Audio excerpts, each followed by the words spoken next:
And we're back. This is Isaiah Smallwood with WHYZZQRFTL in Seattle, North Dakota. I'm here with my boy John. Hey, Johnny Bear on the ones and twos. Johnny Bear. Johnny Bear on the ones and twos. WPHL, Philadelphia. Okay. John, we're back. You asked me, Yeah. do I think I'm going to make a good movie? Do you think you're going to make a good movie, and are you a good director? Woo, baby. Oh, gosh. John. Oh, man. The preamble to this is that in about, depending on what the rest of my day looks like, I'm going to take an extremely hot bath, and I'm going to be doing a little reading. Oh, reading what, John? I got a little script in the mail. Oh, baby. By the name of Rollers. Oh, shit. And I'm going to read it today. I have Oh, boy. almost, to be honest, I have almost no idea about this script other than what we've talked about it. So I have basically, you know as much as the audience knows.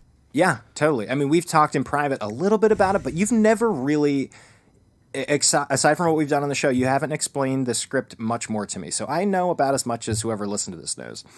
But I'm going to read it today. And I'm nervous a little bit. I've been nervous. To be honest, after we talked the other day, I got a lot less nervous, and I was like, I got to just read this thing. Because you were getting some seriously good feedback. And I think my biggest fear was that I was going to read it, and I was going to hate it, and then I would have to tell you that I hated it. And you would be one of the first people that told me it's bad. Yeah, and we're friends. We're doing this podcast together. I thought it would be awkward. And I didn't really think that would happen, but it's a 50-50 in my mind. Like, it's a 50-50. Let's say it's great, but it doesn't hit me. That's a possibility. Yeah, and we'll discuss that. There's a bunch of variables in here that make me slightly nervous, but I'm going to read it today, and I'm excited. I can't wait. So just to preview that too, what we're going to do, I think this is kind of a fun idea. We will talk about your thoughts in a general sense on air soon, probably next week. Okay. What I also want to do though, John, is have an in-depth, detail-oriented conversation where we go beyond probably what the average audience member is going to know about the movie, and we talk in detail about everything ranging from characters to the ending to just really specific stuff. And I think we hold that episode probably for a solid year, John. Is that how long it's going to be until this movie comes out? Yeah. Is it really? Yeah. Oh my goodness. Dude, this industry sucks. Is there a way that or not necessarily me, but somebody could, you're going to shoot it in February, let's assume. And let's say you're done shooting. No assumptions, it's happening. Okay, so you're shooting in February, you should be done by March, right? The beginning of March? Yep, Okay. end of February. Yep. We're starting at the end of January, actually. So it takes how long to edit and post-production, all that? A month?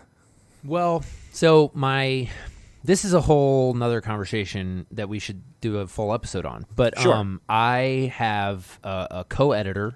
I'm also going to be editing with an editor. Fancy that, given our last conversation. I know.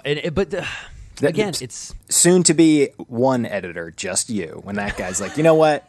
I got to go work on something else. You do it. Oh, boy. I know. So I have a co-editor who's very talented, and I'm very excited about working with her. But she is going to be on set as what is called the DIT, or digital loader, or assistant editor, where those are all very different roles, but she's kind of filling all of them. And effectively, she's going to be on set creating what's called dailies, which is where you just watch unedited, cut versions of everything you shot. And this started edit back. That? I know. You said it's unedited. What do they cut, Well, though? you just have to prepare it. Okay. You know, so say you shoot a scene, you might shoot that scene 10 times. Yeah, would the dailies be probably all 10? Cut a couple of them, maybe. If I just say don't keep it, you know, like if it's a clear. But yeah, I mean, you kind of watch all the mess ups, and sometimes all the departments, at least the heads of the departments, come so that they can watch their stuff.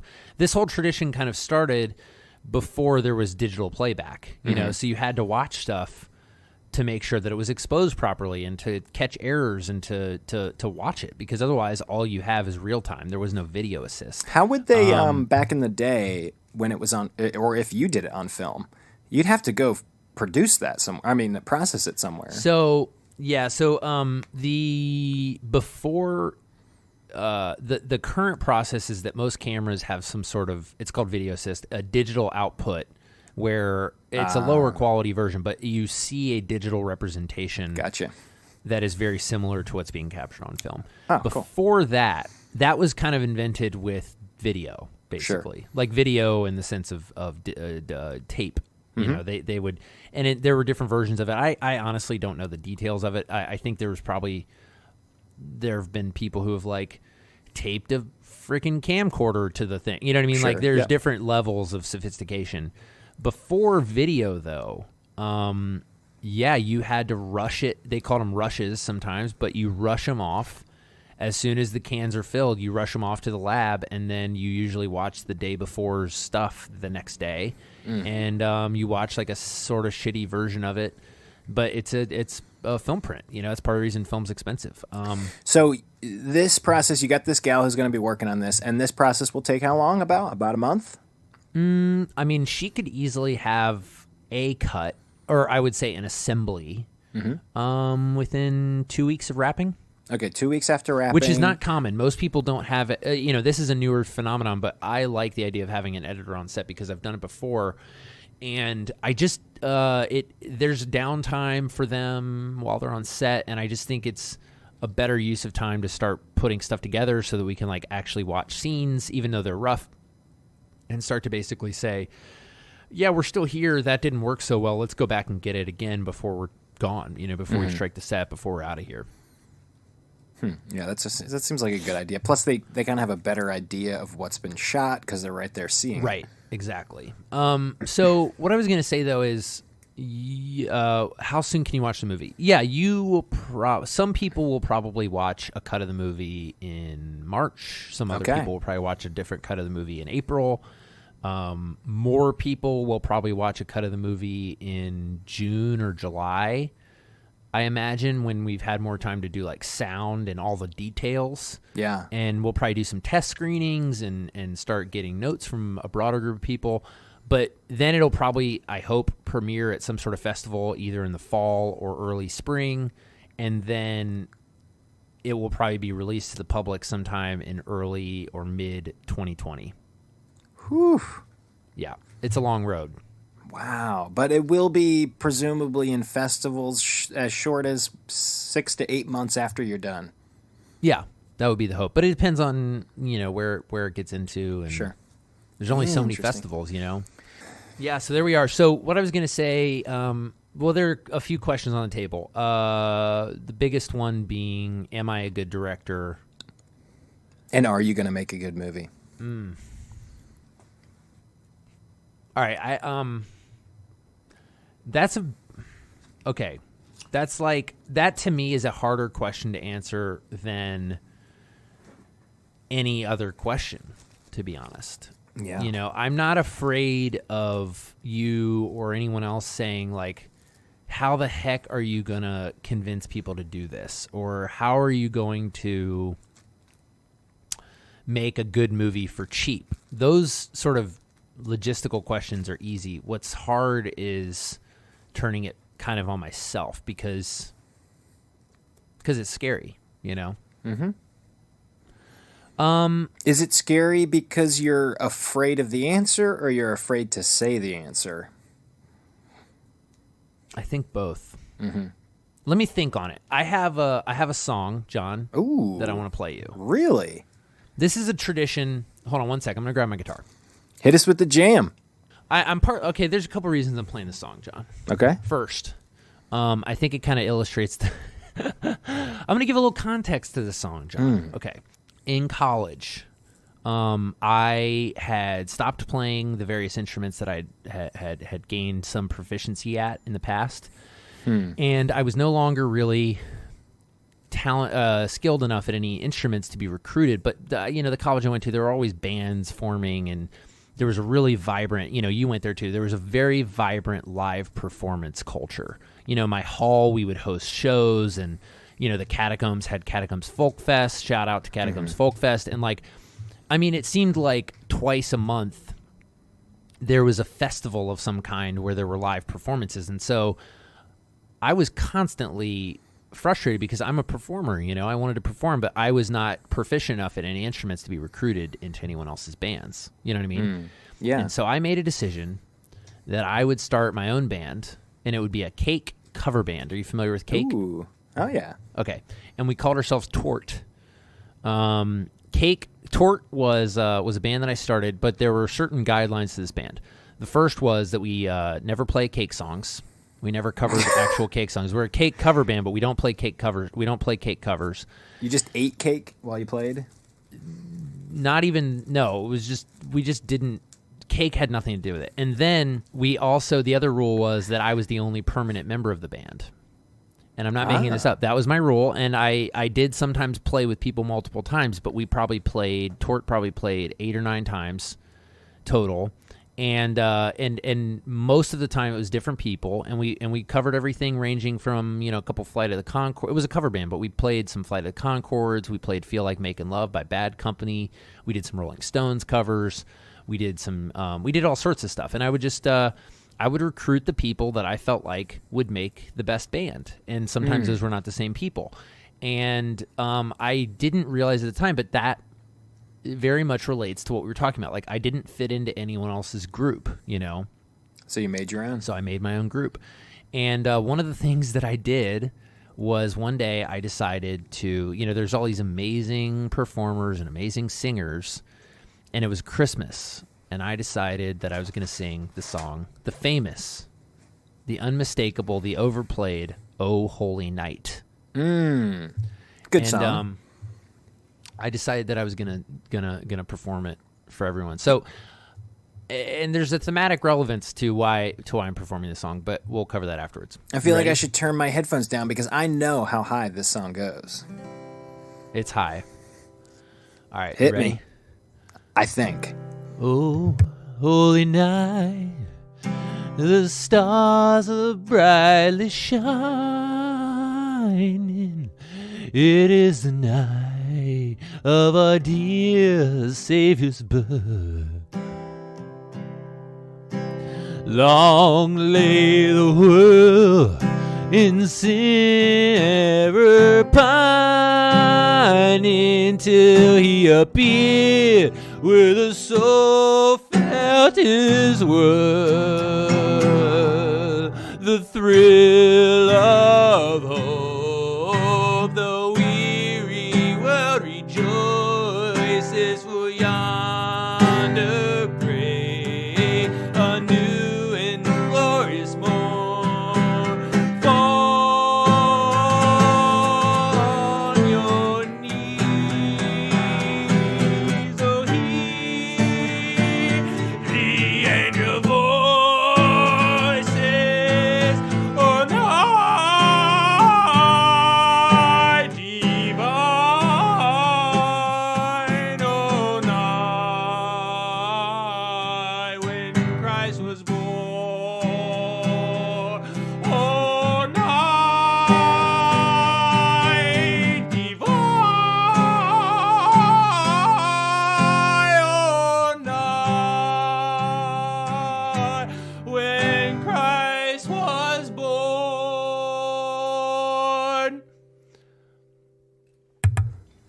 Check, please. Very good. I had the microphone on mute and I was wailing along with you, my friend. I wish you hadn't muted it. Anyway, My neighbors wish I didn't live here. oh baby. Love it, dude. How? Wait. You're in a house, I know, but you gotta have people close by. I mean, not that close. Anyway, so I love singing that song that way, partly because it's so often sung badly. Unintentionally, yeah. Also, it's fun to sing it badly. Also, I think I probably love singing things badly, to our point, because if I sing it bad, then I can't be judged for singing You it badly. cannot be mocked, right? because I'm mocking myself, and I'm doing that partly because I do think it's enjoyable and fun and funny, but also I do think there's an undertone to that my therapist would not let me off the hook with if she was listening to this podcast right now. She'd be like, yeah, you're laughing at yourself, but you're also trying to prevent yourself from being laughed at. You want to laugh with people. Mm-hmm. You know? Yeah, this is the idea that comedians would tell. Any comedian would tell you this, right? Absolutely. Because if I sing, I can maybe sing. You know, I've sung songs in earnest before on this show. But if I sing "O Holy Night" totally in earnest, it's scary, you know? And and again, I prefer to sing this song this way because there's plenty of people singing this song excellently, and then there's plenty of people trying and sucking, but it's fun to me to sing it badly. But again, I think it all plays into the answer to your question that is sort of the theme of this episode, which is, am I a good director and am I going to make a good movie? Well, are you, kid? I don't want to answer quite yet because we have to do the mail, John, and then I'm going to answer. I swear. Oh, we got to do the mail. Who's in the mailbag today? Well, I sent you this earlier, and I thought it was just the sweetest note. I just think it's the best. We got a message from a good friend of the show, Cody. Cody, thanks for writing in. We get some mail, and usually it's not. Well, no offense, it's just usually not. It just doesn't make the cut. But you know what? I'm going to read you an abridged version of Cody's message because I just think it's very sweet. All right. Cody writes, "Hey, I've been listening almost from the beginning of the podcast. I found you after the Film Riot episode that had Zay on it. I'm a hobby filmmaker, and I always love listening to anything about movie making. When I first started listening, you mentioned the one guy in Wisconsin listening to the show. I am from Wisconsin, and I was driving to work by myself when I listened to that episode." He's, of course, referring to Teddy Bronson. Yeah. I had a pretty good laugh thinking you had just picked a random state, but since you explained it about Teddy Bronson, you now have two whole fans in Wisconsin. I, of course, Teddy is our number one fan in Wisconsin, Cody, but you are locked and loaded in number two. Oh yeah, you're number one in my heart, buddy. Yeah, Cody also writes, "Today I was looking for a movie to watch on Amazon Prime, and I found a movie called High Spirits. No! The description did not sound... You remember High Spirits? Of course. Stoner Ghost.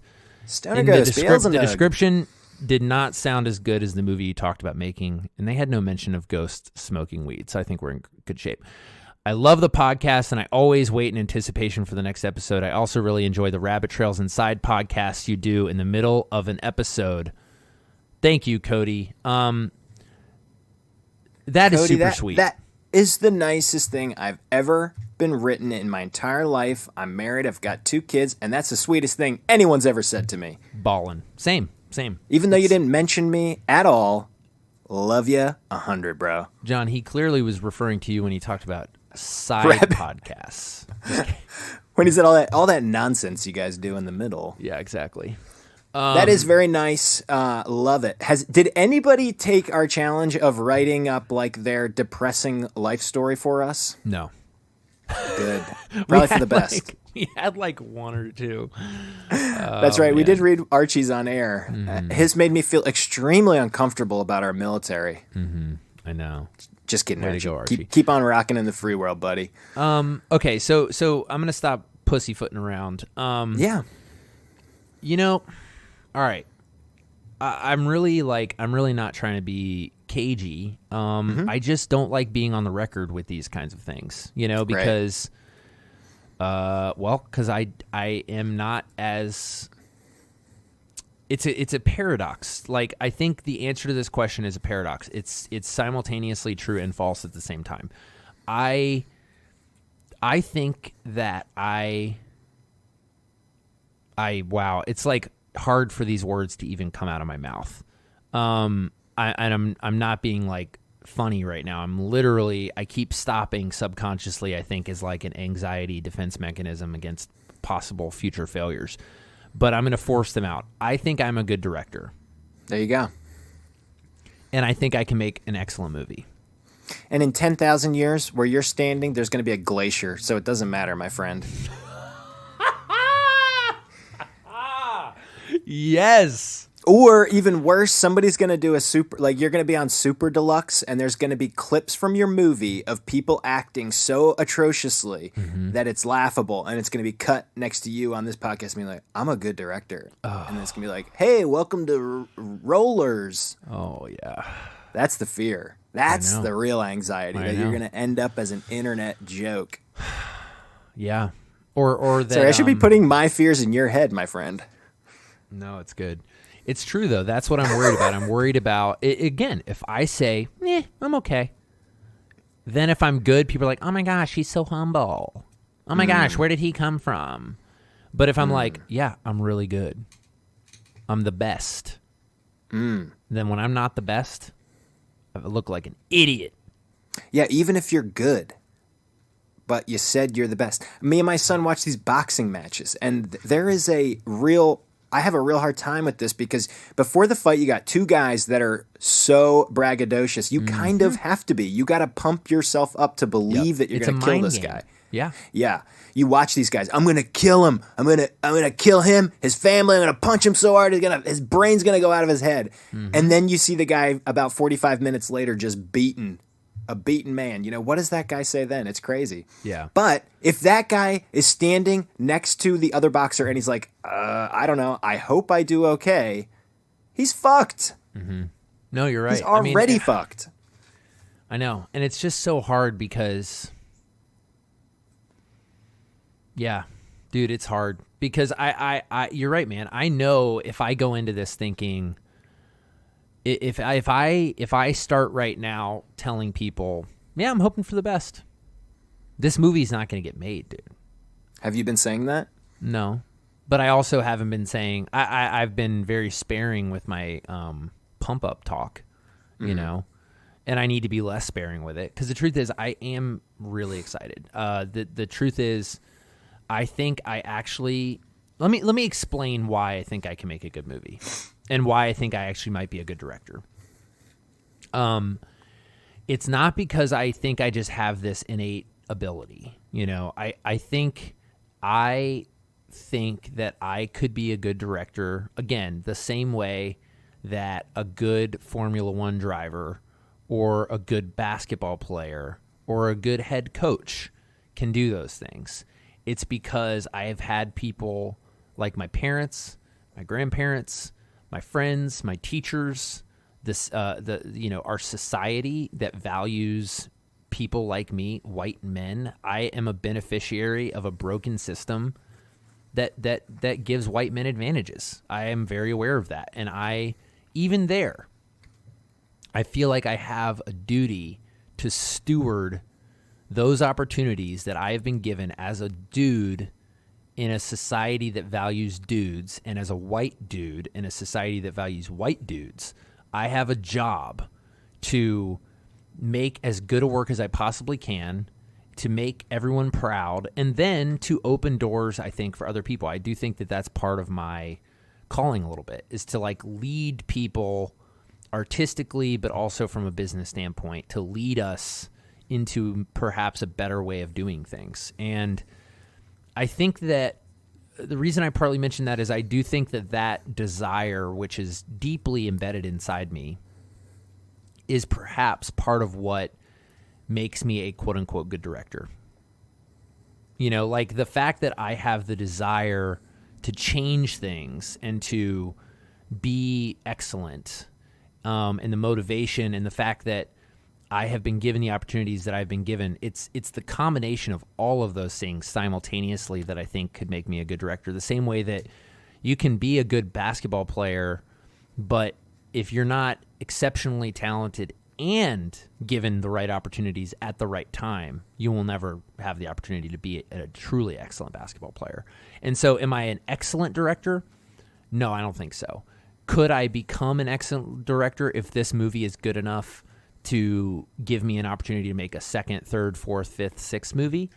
I think one day I could be an excellent director. You know, I think I've done a lot of work to learn how to build teams and how to manage people and how to negotiate with investors and how to lead. I think I've learned a lot about writing. I think I've taken a lot of advice and worked really hard to not just phone in a script and not just, I'm trusting more so than myself. I'm trusting the process, and I'm trusting the people who are investing in me, and I'm trusting that they're going to push me to be better, and that my job is not to be the best at everything. My job is to have the vision and to empower other people who are specialists. And my job is really to pick those specialists and then set them on a path and then let them go. That's how I feel like my job is shaping up. And I think I'm equipped to do that to some extent. Yeah, 100%. So. Well, I see from my perspective of you, if I had to answer that question, I think it could be as simple as good taste and an ability to make things happen. I mean, that can constitute a great director, or at least a competent or a good director. At least, especially producers. Sure, yeah. So we'll find out to some extent, but also, it is a weird thing in the arts that you're presenting a completed product and you're judged by that, which it's fine and it should be that way, but you will grow. Like, this isn't going to be the last thing you do. Right. Hopefully. Totally. I mean, unless and again, I'm kind of like, I've done part of why I think I'm prepared is because I've worked on movies. I've talked to people who have worked on different movies. I've read books. I've made a bunch of things.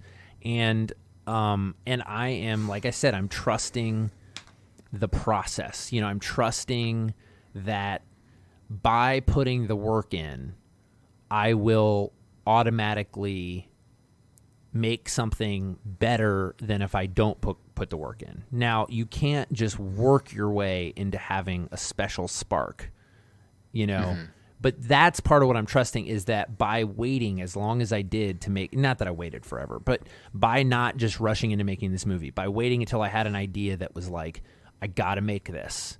And then by waiting until it was the right time, and then by waiting until the right people came along, like Tara and Greta, and then by waiting for the right venue and searching and digging and always turning over 6 more rocks than I think I need to in the writing process, like throwing out the first three versions of a joke, throwing out the first 10 versions of the script, by always just like trusting the process. My hope is that even if I am at best a competent or mediocre director, that by doing the work and having decent taste and hiring people that have good taste, that it will at least be worthwhile. Now, getting over that hump is where it gets extra hard. Like getting to good is very difficult, but it's like a logarithmic. Why do I always talk about math? I don't know shit about math.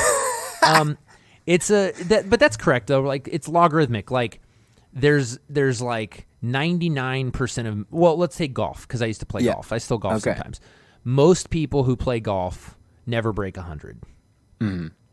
Then there's a tiny percent, like 5% of people who play golf who shoot in the 90s. And then there's like an even smaller percentage of people who can shoot in the 80s. And then there's this like Is that true? Are you kidding me? Dude, so few people. You can shoot in the 90s. I've shot. I don't consistently do it, but I've shot in the 90s for sure. Mean, maybe the 90s is more the cutoff or something. I don't know. I just know 5%? That most people. That seems so small. I don't know if it's 5. Let's find out. But I'm just saying, like, it's a small number. Okay, it's a shockingly small number, because most people who play golf play casually and they suck. Yeah. Frustrating game, y'all.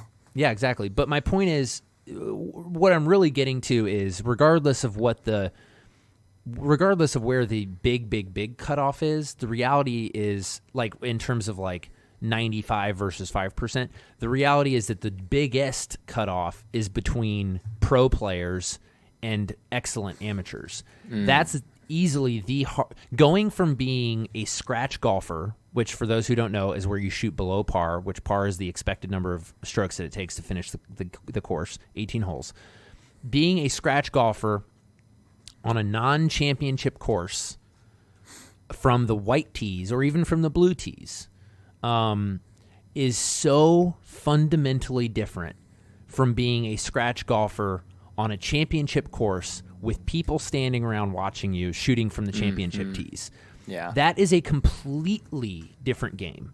The difference between shooting a 71 at your local municipal course. And don't get me wrong, that's very, very, very difficult. I've never done it. Yeah, it's But the quite difference hard. between shooting a 71 3 times a year and then usually shooting a 77, and you're on some mediocre course. Maybe it's a hard course for your area, but it's not Pebble Beach. It's not St. Andrews. It's not a real like pro course. The difference between shooting like a 71 on that course and the difference between that and shooting a 68 as a good round and a 71 as a bad round on the hardest course, Yeah. with a bunch of people standing around watching you, that's the difference between being an excellent amateur and being a professional.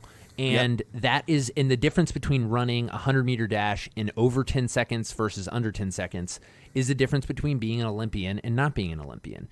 And people work their whole lives to go from 10.7 seconds to 9.9 and never get there. And that's where I think I know the long, God, people need some complicated different hobbies. Give me a break. Talk know, about a right? Sisyphusian task, folks. Oh, Get geez, real. running a race, yowza.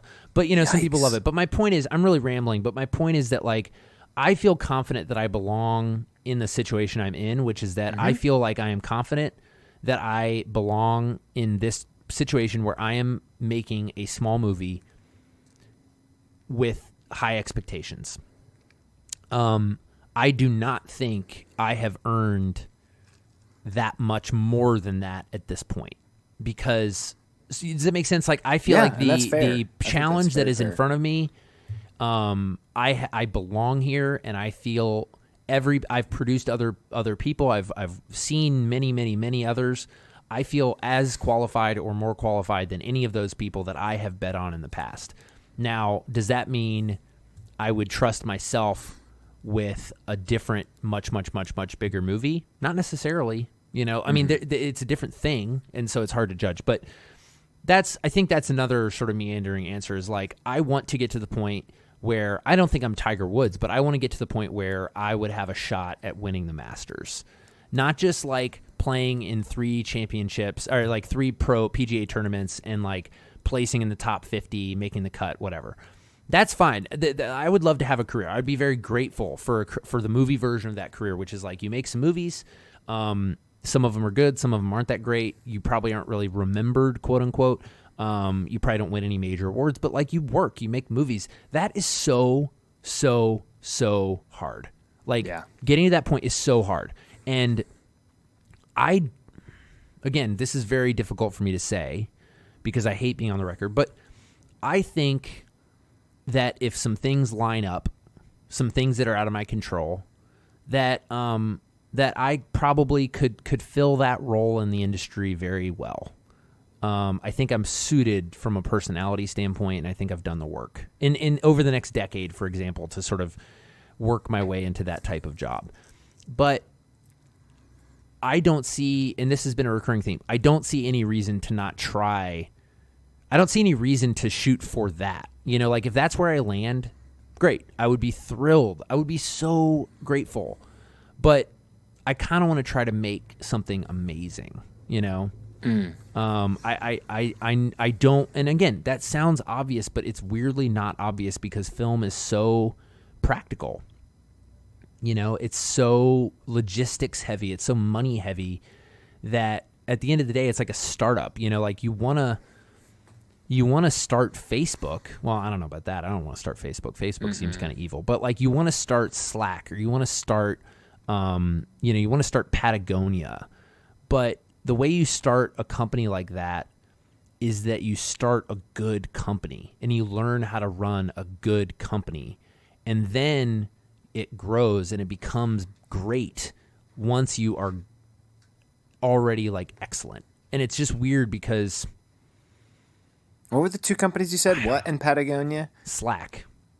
So both of those, it's like idea or a product and very convinced people that it's a good and worthwhile product. Yeah, but right? most of them fail. 99.9% of them never become that. Right. Which is also fine. And it is. It is totally fine. And if Rollers doesn't become that, it's not the end of my career. Like I think I think another way to answer the question is can I not totally screw this up? And I think that's where process comes in. You know, like I think I've done enough of the work that I would genuinely be surprised if the movie's bad. Right. Right? Because if it's an embarrassment. Yeah, right. I got you. I really don't think it's going to be an embarrassment, but I would be disappointed if it's just not an embarrassment. That would suck. Yeah. I worked way too hard on this to make a movie that's not an embarrassment. I could probably write a script over the next month and have it just make Rollers this script, and it would probably not be an embarrassment, but it wouldn't be worth making. Right. So yeah. So you think you can do it? Well, it's also kind of nuts because we're talking about this almost as if you're not doing it. You're doing it. So you are. No, and that's what's going to be fun about this show is that a year from now, we can revisit these episodes and be like, wow. We sound so dumb. Yeah. Zay sounds like so falsely humble, or Zay's really arrogant. What made him think he wasn't going to embarrass himself? You're going to be selling like GMC trucks in Duluth. Tractors. And I'm going to send this to you. Tractors. Higher margins. I'm going to send you this podcast, and it's going to send you on a downward spiral. Or... Well, yeah. I mean, I'm afraid... You know what I'm afraid of, John? I'm afraid of Waiting for Guffman. Right. You've seen Waiting for Guffman. Yeah. They think they're good, and they're not. That's the whole movie. They think they're good. Corky thinks he's good, and he isn't. And he interprets everything through that lens. Every embarrassing thing that happens, he takes as a sign that he's on the right track. Yeah. And we do that, tough. Dude. We do that as humans, and that is what I'm afraid of. To really boil it down, I'm afraid that I'm waiting for Guffman. And guys, spoiler alert, Guffman doesn't come. Yeah. You know?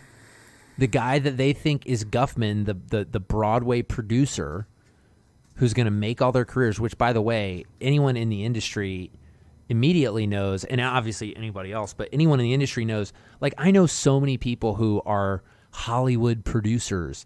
It doesn't mean shit for my career right now because they don't just like hand out opportunities, you know?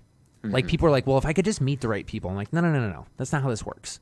I know the right people. I know a bunch of the right people, but they can't just make my movie just because they like me. I've raised this money myself.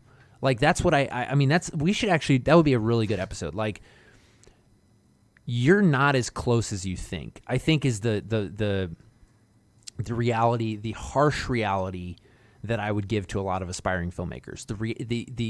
It sounds brutal, it sounds cynical, but the truth is, if you know one or two of the people who could potentially help you out, it's not that they couldn't and won't make you, but the chances of them being able to actually catapult you into the next level, you can't bank on it. You know, like just because you met an NBA scout and just because he came to your game doesn't mean you go to the NBA. You can be best friends with an NBA scout, but he still has to sell you to a team. Right. Does that make sense? That's what I'm saying. Yep. And I think I don't want to wait for Guffman. I don't want to wait for the guy who's not going to come, and even if he did come, I'm still bad. You know what I mean? Mm-hmm. Yeah. Before you, Bryce, and I talked about chaos magic, that we're out here not in a supernatural way or whatever. You don't have to, it doesn't have to be some hippy dippy bullshit, but in some sense we are creating the reality that we want. So if you want to be a director who is out making shit happen, you have to do that. You have to project that and execute on it. In Alcoholics Anonymous and other like support group things, they have the idea of fake it till you make it. Your feelings, your emotions are transitory, but what you do lasts, you know? And it doesn't matter if you feel disgruntled with your kids or whatever, you have to do certain things. You know, I think it's applicable. Yeah, I think it absolutely is. I mean, yeah, otherwise you never take that first step, you know? Yeah. Right. Paralyzed by fear. But fear of what, really? I mean, if you even get this made, even if it's not good, you have still achieved something that is very, very rare. It's it's not a great analogy, but it's like you went to the Masters already. You didn't win. Dude, if you went and you're an amateur and you got last, absolute dead place in the Masters, that still is a huge, huge feat in and of itself. Yeah, no, you're right. I mean, when I watch the Olympics, I wish they would have like a normal guy run the 100-meter dash, because you see the guy in last, and you're like, what a schmuck. And you're like, he's the 10th fastest dude in the entire planet. In the world. Yeah. Yeah, exactly. Yeah. So there, I don't know, man. For what? I mean, the glacier thing is real. None of this ultimately matters, but in another sense, you have an obligation, I think, in a sense, to yourself to just live, not get too worried about this stuff, not get paralyzed by fear, but just move forward confidently. Like, dude, if you're an architect building a house and all you're doing is sitting around saying, like, I don't know if I'm the best guy, and I don't know if this is the coolest design, oh, maybe I should change it. You're not going to do anything. Like, no, totally. Do stuff. And then all the people that you could provide opportunities for by believing in yourself don't have opportunities. Yeah. And I will tell all you the young honestly, architects dude, who are like, can I be an architect? Don't get to see you be an architect. They don't get to see you believe in yourself, you know? I've told you this before, but like doing the podcast with you has honestly, in some ways, changed my own perception of things, changed my perception of myself. So you've done me a service in some ways, and I imagine it's the same with a lot of the people you're working with out there. So I don't know, man. Good. That's encouraging. Are you a good director? It feels like it already. Like you're directing certain things really well. You know, maybe, dude, maybe you find out, and maybe I'll find out that script writing, you need somebody else to write with you or something. That's also not, I don't know this because I haven't read the script, honestly. Yeah. But let's say it is. Even that's not the worst thing. Yeah. No, totally. You know what I mean? Or vice versa. Like your scripts are awesome and you're like, you know what? I just don't have the eye or whatever. Yeah. This is stuff that you can figure out, and it is not. My son, whenever we work on stuff together for school, he has almost this weird innate sense that I also share, that it's embarrassing to not know stuff. So he gets embarrassed when I have to teach him stuff to some extent. It's a little bit of a push and a pull. He's like, I know it, even if he's wrong.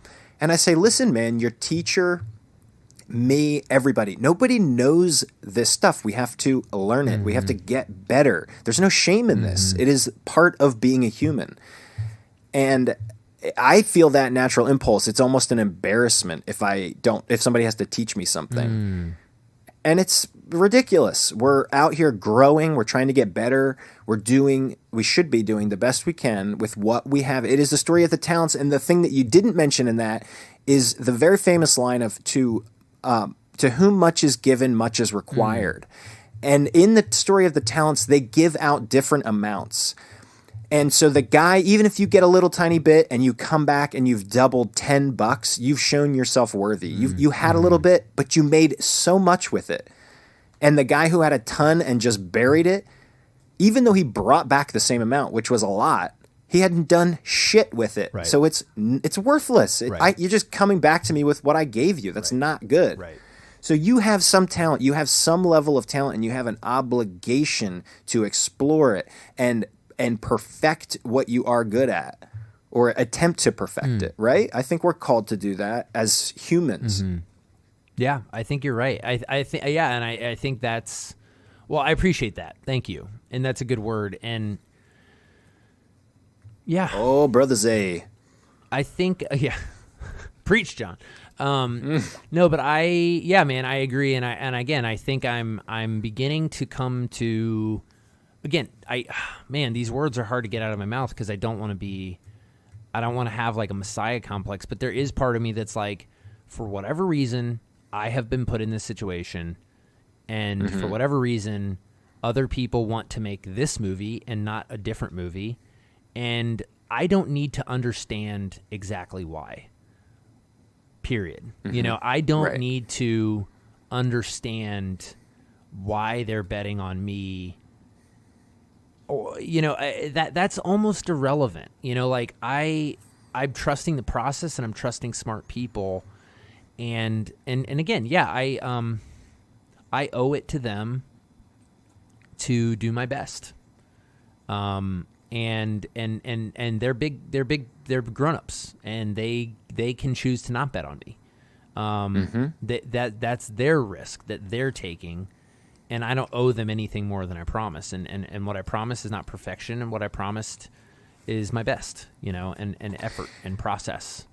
And so as long as I don't do something unexpected, like make a different movie than we talked about, there's not a whole lot. A documentary about cheese. Well, I am actually really excited. I had a conversation with a good friend who's going to come on soon, hopefully. But he and his brothers are directors, and they're wanting to get involved. And it seems like the best way for them to get involved actually is to just hang around and make behind the scenes content, which I'm really excited about. Oh, baby, yeah, it's going to be really fun. Because again, we joke about it constantly, but I'm very serious. I do think that part of the reason this podcast exists, part of the reason I think making behind the scenes content is worthwhile is because it is valuable apart from the value of the movie as a piece of art. I think process is not only interesting to people, but if I fail as a filmmaker, but I succeed as a documentarian of the process, then I didn't fail. And maybe I can make someone else more successful in their own pursuit of their own film by helping them avoid some of the pitfalls that I've hit. And part of the way that I might succeed, if I do manage to, is because other people share their own stuff and share their failures more importantly than even their successes, Like watching the P.T. Anderson doc about Magnolia makes him it's on YouTube, he's so human that you begin to realize like he's in the same boat. He doesn't believe Magnolia is good. And he believes it to the extent that he has to, but at the end of the day, he has all the same insecurities everyone else has, but he trusts the process. He doesn't undermine himself. He has self-sabotaging impulses and thoughts, but at the end of the day, he acts on his instincts that tell him to go for it. And that's why you get a P.T. Anderson, And Magnolia, it's one of the most magical movies ever made. It's absolutely incredible. The content is crazy, and if you're at all interested in the bizarre or you like films, it's an absolute must see. Mm-hmm. I would totally agree. It's great. Yeah, it's great. So I haven't seen that documentary, but he's all self-doubty and mopey. Absolutely, he's freaking out the entire time. Even there's a band. Even after it's made. Have you heard of the band Haim? No. It's an all-girl band. I think they're sisters, 3 sisters, and he directed one of their music videos. I forget what it's called, but just look up Haim, Haim, P.T. Anderson, and it turns out the girls who make up Haim, their mom was P.T. Anderson's like English teacher or something, so they called in a favor. But they've gotten pretty popular out by you in L.A. I'll check them out. I try to stay up on the scene. We'll link them. We'll link to them. All right, John. This has been a good episode. Good therapy sesh. I think it's great. I personally on a just a personal note that we can leave in or not, but after our conversation the other day, I got so excited for you. It sounded like you had made so much progress. I was really excited. Thanks, man. I think regardless of what happens, this has been a really cool experience, and I'm excited to see this movie, man. I'm excited to read it today, and I can't wait to get some like shitty cut together version of it in like March 12th. Yeah, it's gonna be fun. Yeah, I mean, it is worth noting. Well,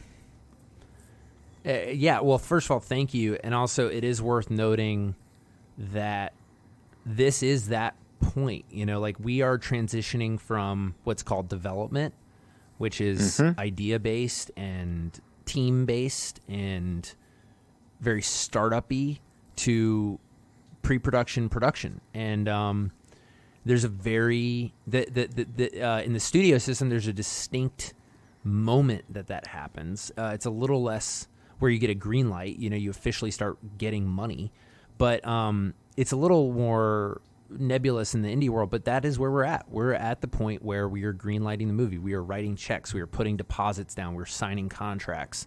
We are making the movie. And in the coming weeks, especially, we've got maybe a few more episodes, a few more weeks until Christmas.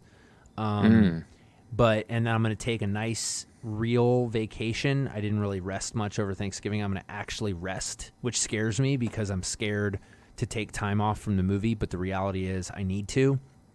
I'm going to rest over Christmas, and then I'm going to come back in the new year, and Greta's going to come to town. Tara's going to be in town. The crew's going to start showing up, and it's going to be real. I mean, we are 4 weeks away from the beginning of production. And I don't mean principal photography, but I mean boots on the ground making a movie. And that gets me jacked. You know, it gets me really excited. And it's worth noting, to your point. You know, like we are now in this is not a theoretical thing anymore. This is a real thing. And I hope I'm excited that this podcast already exists. You know, because I want to track that. You know, like it's going so fast. You know, I don't even know that mentally I would have made that note in my head had you not just pointed it out. You know, so I think that's just like a moment to sort of put a marker of like that's one of the goals of this show in general is to. It's a milestone. You know what I mean? To embrace that kind of stuff. So. Yeah. Anyway, all right. No, dude, we'll it's talk great. soon. I mean, oh, sorry, go ahead. I'm looking. No. I was gonna ramble more, but you're right to cut us off. Word to all your moms. Kicking it so real, so raw. It's your boy, the one and only Lil Johnny Bear. From beside the roaring fire, it's cold as a mother and twice as deep in the streets. We in the one and only mother flipping CHA, where little homies drink moonshine from jugs all day. This episode of I Guess We'll Do It That Way was edited by the aforementioned Wizard of Dingastry, me, Sir Johnny Bear, Knight of the Contrarian. It was produced by our most fearful overlord, Dame Zay, Lady of Efficient Tasks and hater of robot voice credits. Opening song is The Get Down by Summer Dregs. Closing song was Max and Tom Paulus's thing. Sorry guys. Closing song is Sincerely Yours by Ninth Wonder. Cover art by Nate Giordano. This has been a Mama Bear production. Kiss yo mama.